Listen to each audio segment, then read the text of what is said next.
My name is Nicole Garcia, Nicole, last of Garcia. I use she, her pronouns.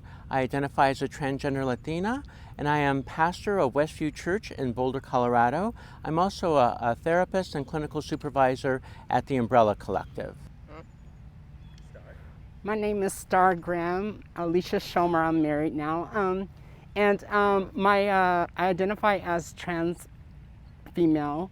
My pronouns are her, she, hers. I also say Hershey's. My profession is I'm a opinion leader, supervisor, and programs manager doing focus groups for transgender and cis women. So I'm Sable Schultz, Sable, S-A-B-L-E, Schultz, S-C-H-U-L-T-Z. I identify as a white, queer, trans woman. I am the manager of the transgender services at the Center on Colfax. So first I want to say thanks to Marsha P. and Sylvia for everything. I wouldn't be who I am today and fighting who I am and believing in without them fighting. And so I really give my props to them for making that movement for all of us and giving us so we could have a voice. So I'm really grateful that I'm able to be a part of that and continue that and speak for those and have a voice for those who feel that their opinion may not matter when it does matter. And I let everyone know that it doesn't matter how it may sound to you or how you may feel or someone else may feel. If it's important to you, it's important, period. That's all. And just go from there. And I just believe in having a voice. And so I'm living that today of having that voice. And for those when I go into shelters and do outreach, they don't have a voice, if they don't feel they have a voice, I'm there to help them have that voice. And so I'm carrying that on, and I love doing that for people because I had to do it for myself as well. Well, it was the Black and Latina trans women who were the focus of police harassment in New York, which started these Stonewall riots. So these women decided enough was enough. Also the same with the trans women in Compton, in the Compton riots. It was trans women who were being harassed by the police, and they said enough. When I came out in the early 2003, the only people that I had to look to were Renee Richards, which was a doctor, and then, oh my gosh, help me. I know who you're talking about. Yes. She came out in the 1950s, I believe, and it was a big deal when she flew to Denmark, had the surgery, came back, and her name is right on the tip of my tongue. But she was the only, really, those were the only two role models I had back in 2003, and it was early in the internet.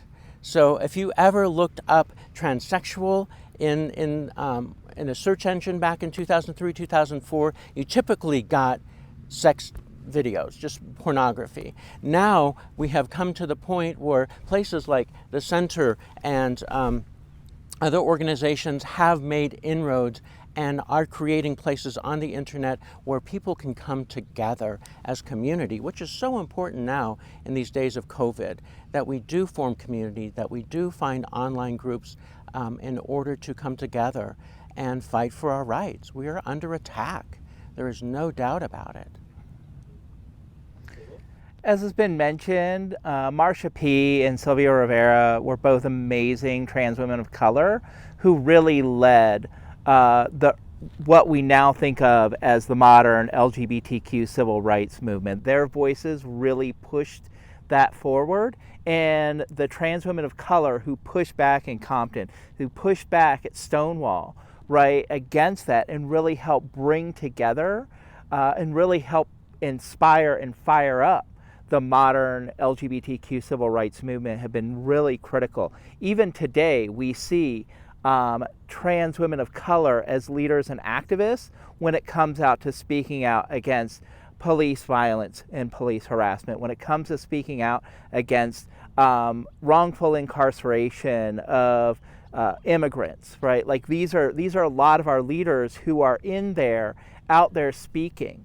I remember when I came out, one of the early books that I read was Transgender Warriors, and in that I saw time and time again throughout history, throughout other cultures, where transgender, gender diverse folks, especially in colonized locations, really push back against these forces of sort of systemic oppression, against the forces of racism that were assailing their communities. And so I think to look through and see time and again these inspirational trans and gender diverse folks has just been really empowering for me.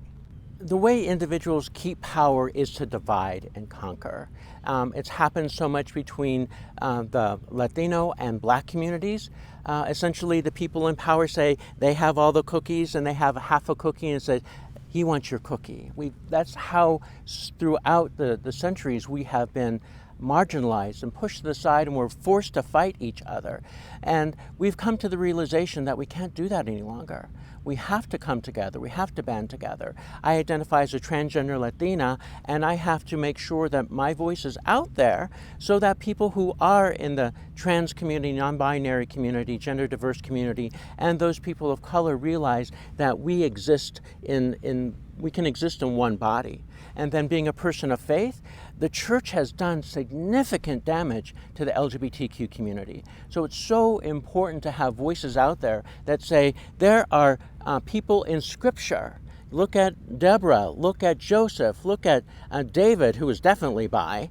These are individuals in Scripture that show that for centuries, for millennia, LGBTQ queer people existed, and they were written about and documented throughout the centuries of human existence. But there was nobody knew how to explain it. For those people who don't know, Deborah was a judge. This was before the time of David, before Israel really came about, and this was a place set aside for men. It was a patriarchal system dominated by men, and she was a judge. She sat under a tree and people brought their problems to her. Then when she was involved in war, she put on armor and she went out and she fought. She definitely, in my opinion, was queer. She definitely, in my opinion, would have identified as a trans man if she had that opportunity, if he could say that he was actually a leader in the trans community. Start. Wow. I certainly agree with her for the most part, but I do like to say that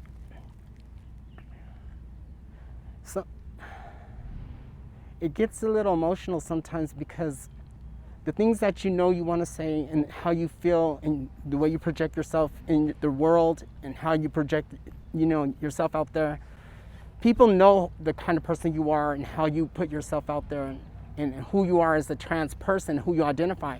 And it doesn't matter what other people how they identify you as. It's just who you believe you are, who you are at heart. That's all that matters. And so when I meet other trans women and they're trying to decide if they're transitioning, it's hard to transition. Just be yourself. Just be who you are, and your transition to come as it is. And I mean, I don't know, I get all, but sorry, but I just get all, because there's just so much that'll just be like, no, this can't, let people be. Let me be who I am. Accept me for who I am. No matter who I identify as. I may not look who you feel I identify sexually or identity. Just let me be. For me, when I think about intersectionality and the importance of intersectionality, right, part of that comes in with who I am in the work that I do. I have to remember and I have to keep in mind that my experiences as a white trans woman are going to be different from Latina trans women, are going to be different from Black trans women. And so for me, when I think about intersectionality, it's looking at all the ways the pieces of our experience and identity come together to form who we are and to form and define our experience and our perceptions of the world. And so part of working with that is taking that moment to listen, to step back and listen to people whose experiences I don't share, so that I can learn, so I can learn and I can uplift their voices and put their words out in the world instead of making it be all about myself, right? As a therapist, I always advocate therapy. As a pastor, I advocate pastoral care. For me, building a support network around me has been so crucial. My sisters are absolutely wonderful. I can turn to them for anything. I have two younger sisters. I've lived with my mother, and Mama was very, very open and accepting. Took her a little while to lose her oldest son. In a Roman Catholic Latino family, to have the oldest son say you're going to become a daughter, it took time. But she came around, and now we live together, and we care for each other. My family is absolutely loving and supportive, and I have a wonderful group of clergy friends, both from seminary and those in Boulder County where I live, who support me all the time. I can call one of 6 people right now and talk about what's going on in my life. And I think that's the most important thing that I would always advocate. And I advocate with the clients that I have, because I work primarily with gender diverse clients. I work primarily with individuals who are questioning their gender, wondering what a transition might look like, wondering what does a non-binary identity look like for them. And I am there to sit and listen and let them process what they're thinking and find a way to identify in a way that they know is right for them. Yeah. So one of the things that the center has been really concerned about with the pandemic is that it will further marginalize and isolate trans folks, which is why we've done a lot of work towards providing online support services for transgender and all of our LGBTQ community members. So for myself, in terms of how do I stay resilient, I think taking a moment to engage in daily practice, whether it be meditation, whether it be simple self-reflection, whether it be a connection with another person, talking about how our day went and what we are grateful for, has really helped keep me centered and grounded. I think stepping away from social media when I get those, especially when I get those pufferfish moments, right? That can really help. And remembering that I can snooze people, I can unfollow folks, I can take time away from that. And I think also taking time to enjoy some media that I feel uplifts folks, especially trans women of color. I've used this social distancing, this physical distancing period to binge watch Pose, which is a fantastic series. And that's really helped inspire and ground me into this moment in seeing the connections of what these people went through and what we're going through now, and how we can take their messages and their experiences forward into the future. How I stay resilient is self-care. I think it's important to be, rejuvenate and have some self-time to be able to hear other people and to help others. And I have a great support group at Takes a Village where I work at. Amazing staff, and their support in the focus groups that we have for transgender women, which is a good diversity of women there, and also with the groups with the cis women and trans women together. I think that's important for us to share ideas and listen to each other and empower each other. So that's how I stay resilient, is to empower and self-care. I think reaching out and looking for stories of other trans people, especially trans people of color, trans women of color, reading biographies, autobiographies, looking at media that is produced by trans folks, which highlights the trans experience. I know it's been plugged so many times, but Janet Mock's Redefining Realness is a great place for so many people to start. And I feel it's been very inspirational for so many people out there. Right. I think, oh my God, just my brain. Can you repeat the question again? Sorry, I was like in my mind, I'm like, I'm saying this and this and this. Sorry. You can do it, Star. We believe in you. You're doing great. What was it again? Sorry. What can those who want to support, those who want to speak out, what are the things that they can do to be supportive? One thing that I do want to say is that for a lot of people who really don't understand transgender or trans identities, when you want to meet someone, introduce yourself and say your pronoun. Like, that gives you comfort. It gives it comfort for a cis person to say, hi, my name is, and say your pronouns. That lets a trans person know that you feel safe and you feel comfortable, and it opens, and then they're open to talk. I feel that once you say that, it makes it more comfortable for someone to share, or even and get to know that person and be willing to know more. And people tend to talk when you say your name and pronouns. I think that's just the way of, getting a good conversation. Yeah. Well, when I was called to Westview Church in Boulder, the majority of the people who started this, it's a mission church, started this church were from Mount Calvary Lutheran in Boulder, and they had been what we call open and affirming, reconciling in Christ, for probably 20 years. One of the first churches in Boulder to be open and welcoming to then it was the gay and lesbian community, and then the LGBTQ plus community. And so when I became pastor, it said, well, we're automatically going to be welcoming and affirming and RIC. I'm like, no. It's like, you may know who I am, and you know who I am as a child of God, but what if somebody comes in who doesn't look like me, who may be a lesbian or a gay couple, and they have kids, or somebody who's trans, and do you know exactly what to say? Well, so I have an advocacy group, and they've started an RIC discernment team led by a wonderful young lady who is, just reaching out to every member of the congregation, putting videos online, sending out questionnaires, and our group is having one-on-one conversations with every member of the congregation. So it's not whether or not we are welcoming, but I'm really concerned about the people who come in the doors or tune in on our website, westviewboulder.org, and that they feel that they are welcome and that their identity is not going to be questioned. The only thing that they're going to question is whether or not you're Lutheran enough. And it's okay. Well, I just think that cis women should know that I believe all women are beautiful, cis women are beautiful, and we're not trying to take anyone's space or trying to be like anyone. We're just being ourselves, and we just want to be accepted wholly for who I am. And I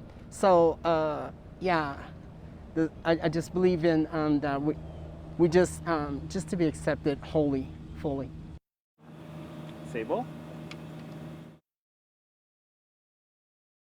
So what would you want cis people to know about your place in the world if all they're sort of seeing is this negative connotation that comes along with it? Yeah, I would want cisgender folks to really understand that trans folk kind of want the same things as any other person.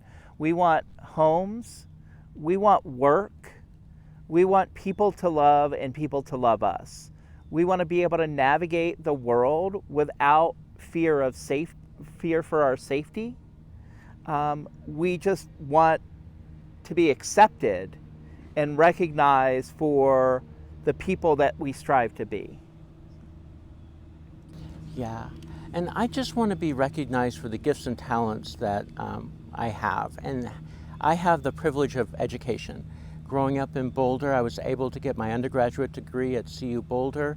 And then it wasn't until after I transitioned that I started to blossom and bloom.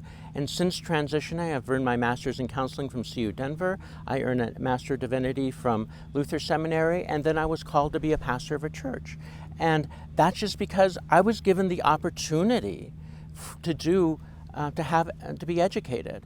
And that's all we want, is just the opportunity that everyone would have. Why do trans women of color have a tendency to occupy the lowest rung of society?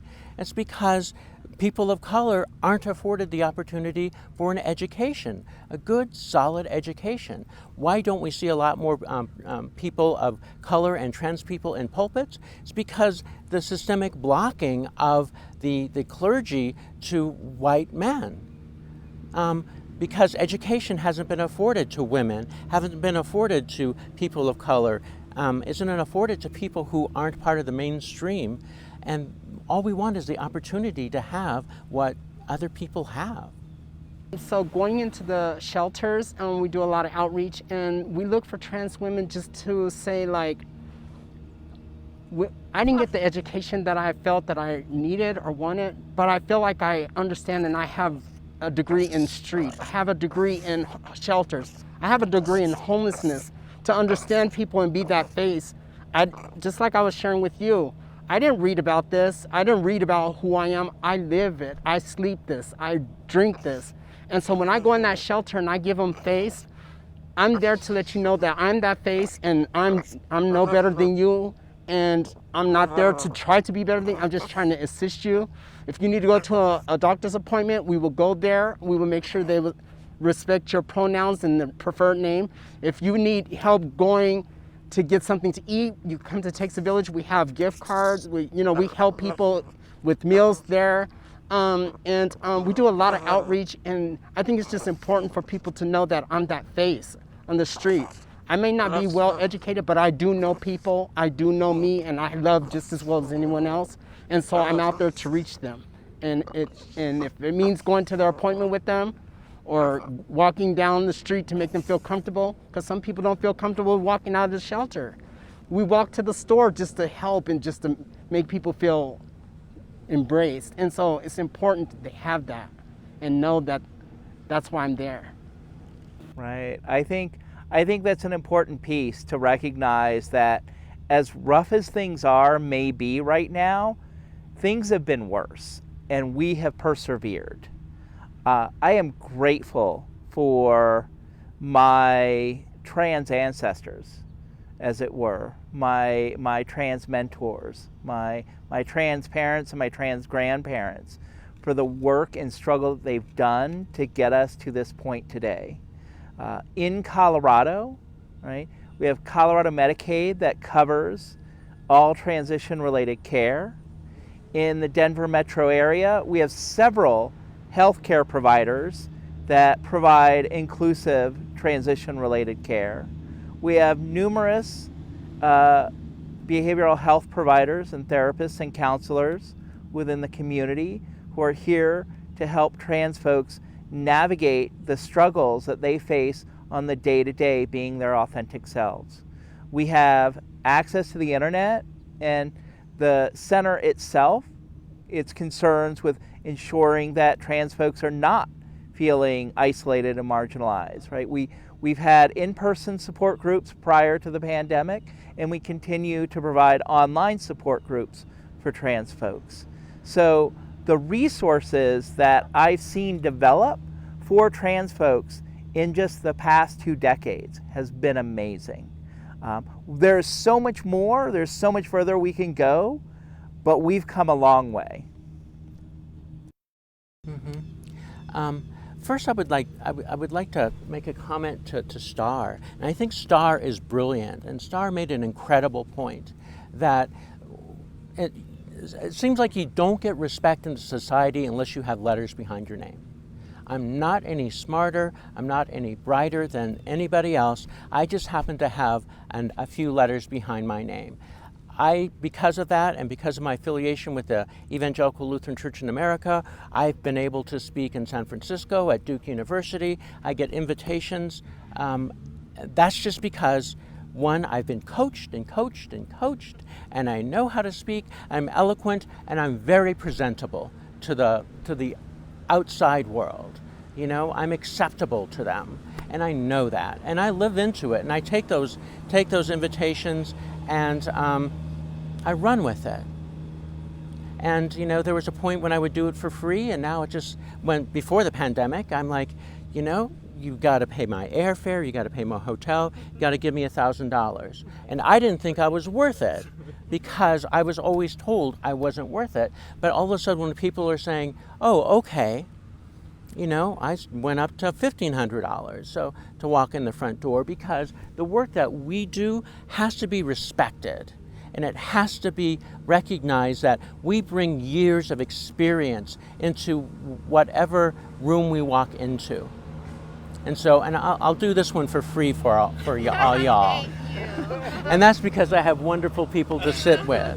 And I think it's important. So, I get uppity sometimes when I think, I have all these degrees and I'm all this. No, I'm not all that. I am just doing the work I'm called to do. I'm certainly grateful to be where I'm at today, considering how I started. And it certainly is a lot better because I'm able to help other people. When I needed the help, I was able to find it and search. And now today it seems a little easier, especially with social media, but it's there and we're there to help. And we've definitely come a long way. And I'm really, really grateful for where I'm at today to be able to help others maybe to achieve what they wanted to get. I think for the Denver metro area, I have felt very accepted here, but I want to acknowledge, right, I bring into this space that privilege of whiteness. It is easier for me to find acceptance in Denver and in Colorado in general than a lot of people of color. So I have that benefit. So I was able to find and make connections with the social community, right? I do know that folks who are not in the major metropolitan areas, right, they have a greater struggle in terms of finding support and acceptance. I get calls from people on the Western Slope, from Pueblo, from Northern Colorado, looking for support and resources. And everything I have is through word of mouth, and so I can pass on what I hear and what I know, but I know there's not enough. So I think when people think of Colorado, they may forget that Colorado is many different states. It's not uniform. It's all lovely. Colorado is beautiful across the state, but not everybody feels the same way or has the same outlooks. Does anybody else want to answer that follow-up? I could say that I do feel that women, transgender women of color, and Latino trans women have a hard time here getting started. They don't get jobs right away. They don't have all these. I mean, like I said, Denver is a really, really nice place to be here, to live once you get on your feet and establish. But when you first get here, or you here and you're as a trans person of color, it's hard. People are not hiring us. They're just not. And when I go out and speak at different panels, which I've go to, I always encourage employers to hire trans people of color. They may not have a degree, but they have experience. They could learn. Give them a chance. Just give us a chance, because it's really hard out here to get on your feet. But once you get on your feet, it just snowballs. And so and Denver's a lovely place, so yeah. Mm-hmm. Well, I was born and raised in Boulder, and my parents were born and raised in Colorado. Colorado is a purple state. And Boulder, is the liberal mecca. Boulder was extremely conservative up until the mid to late 70s. The Vietnam War caused a lot of upheaval centered around the CU Boulder campus. I ended up going to CU Boulder through the United Mexican American Student Association and through Chicano Studies, because the Chicano activists in 1973, 1974 rioted, took over the financial aid building, and as a result of that, CU Boulder started instituting Chicano studies programs, women's studies programs, black studies programs. All that came about because the people were sick and tired of being pushed out the door and being denied equal access. The Denver metro area, Boulder, up to Fort Collins, that's the most diverse and progressive parts of the city, but in Boulder, you would think it's a liberal mecca. The largest church in Boulder, Presbyterian Church, seceded from the main Presbyterian church because they agreed to ordain gay and lesbian pastors. This is Boulder. And they became one of the most conservative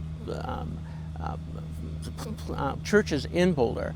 The eastern and southern parts of Colorado were primarily ranching and farming. And they tend to be a lot of little towns, and they're very insular, and they're much more conservative than the Denver metro area.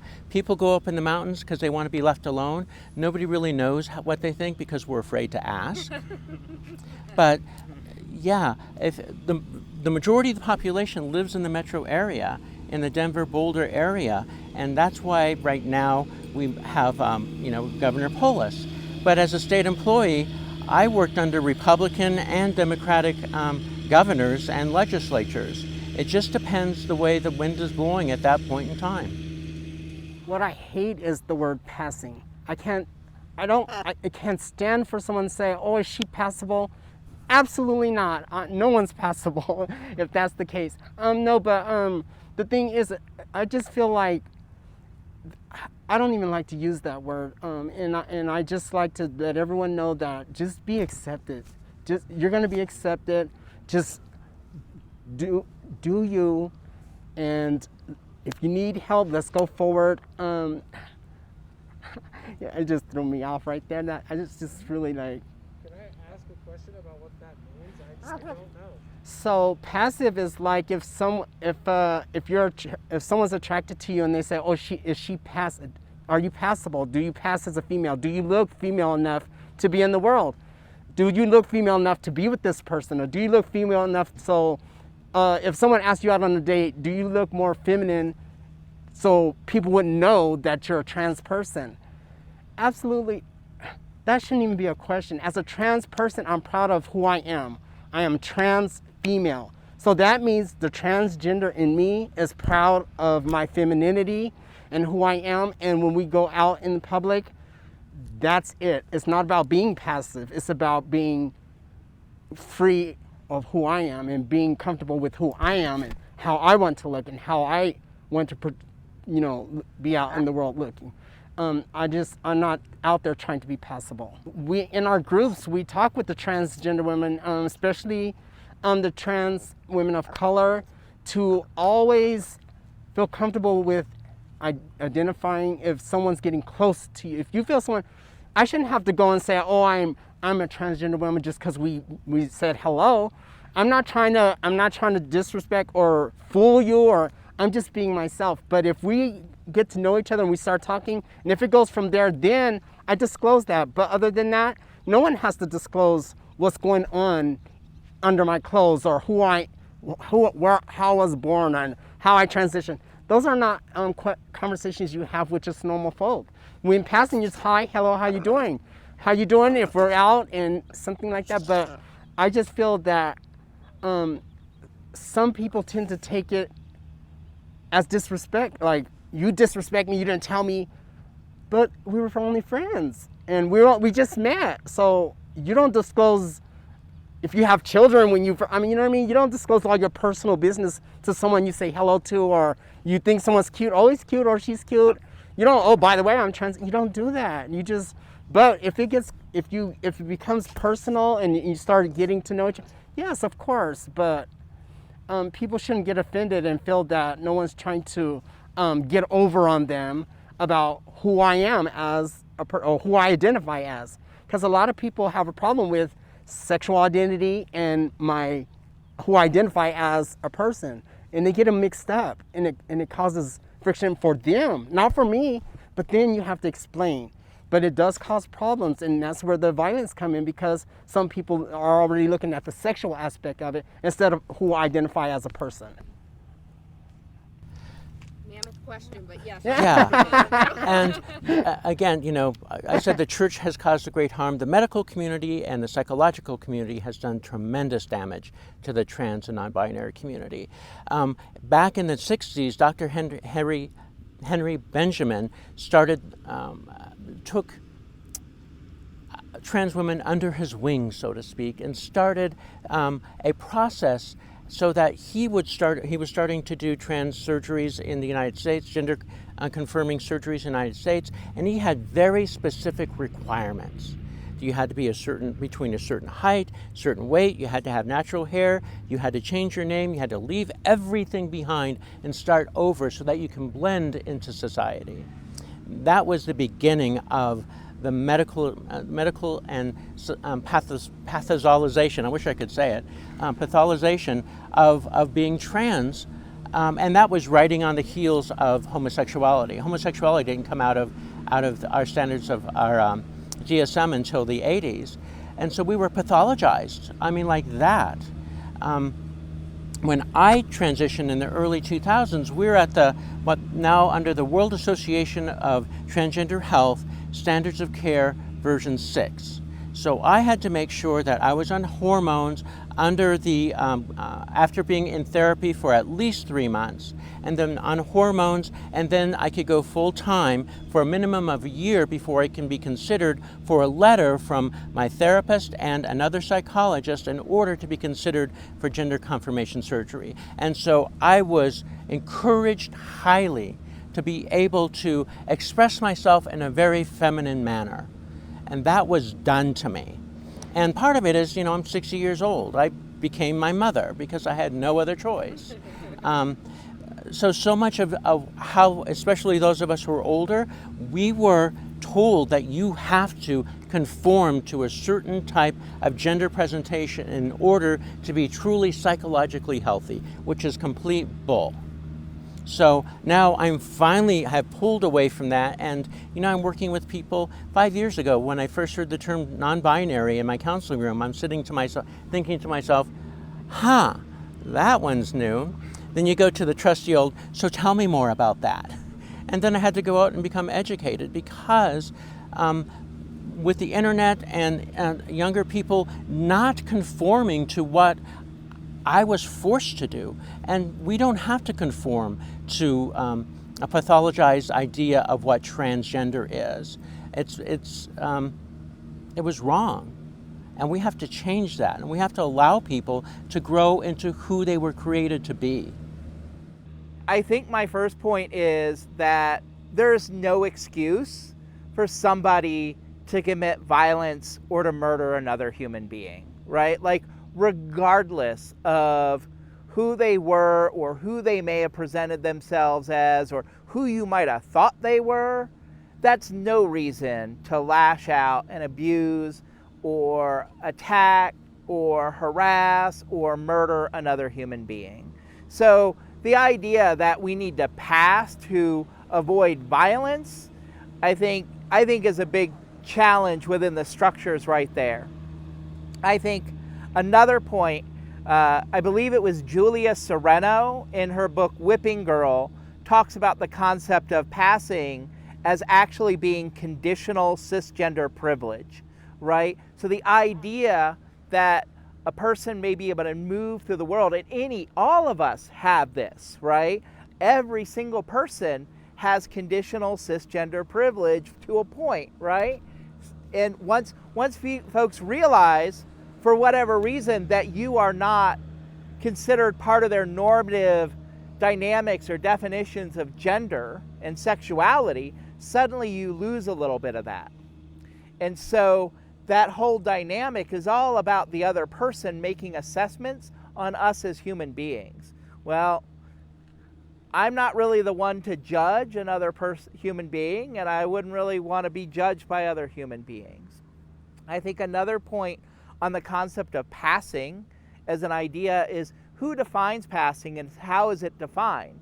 What are the race and class components that goes into the idea of passing? When we look at the idea of passing, oftentimes there's this you have to both be kind of white or light skinned, and you have to be wealthy enough to be able to afford either the consumer products, right, to help with that passing, or surgeries, or a combination of all of those things. So there's a lot of mixed up intersectionality of race and class in there as well. And then I think a final point is that I'm proud to be trans. I don't mind people identifying me as trans. What I want people to do is respect my identity and to respect my pronouns and to respect who I am and respect that I'm doing my best to live my authentic life. And I want everybody to be able to live their authentic lives, regardless of how they may look or whether they fit into a specific mold or box.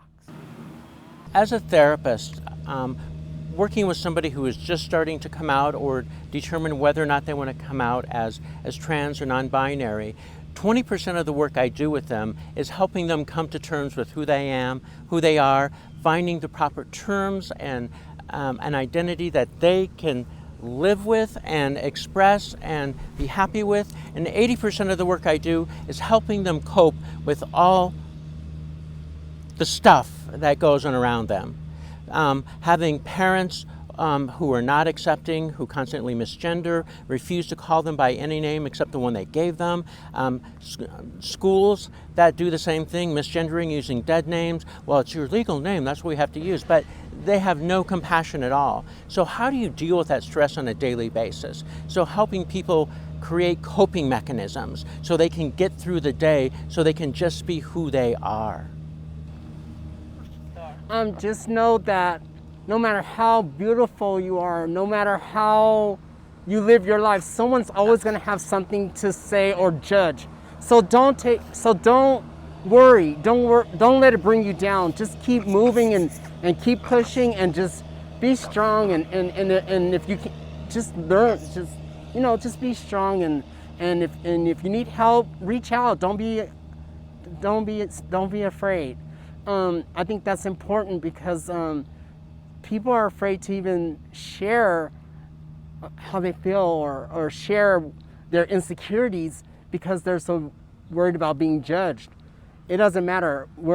Someone's always going to judge the next person. So just try your best. I think some of my last thoughts would be if you're coming out and you're feeling isolated, or even if you're feeling isolated in general, reach out to other members of the community. Reach out. There are support groups. The center, especially being concerned with this pandemic, marginalizing and isolating trans folks. We have done work to put our groups online. So there's online groups even now still, and there are so many resources out there. You don't have to do this in isolation. You don't have to do this alone. For folks who have a trans loved one in their life, who, especially if they're worried or scared, right? We hear so many negative things. The reality is that once they navigate through this and they're able to manifest and live their authentic selves, their lives are going to be so wonderful. And they want you in their lives. They want you there to support them. So listen to what they ask. And we know it's tough, but we believe that you can be there for us and be there with us. And we want you there with us.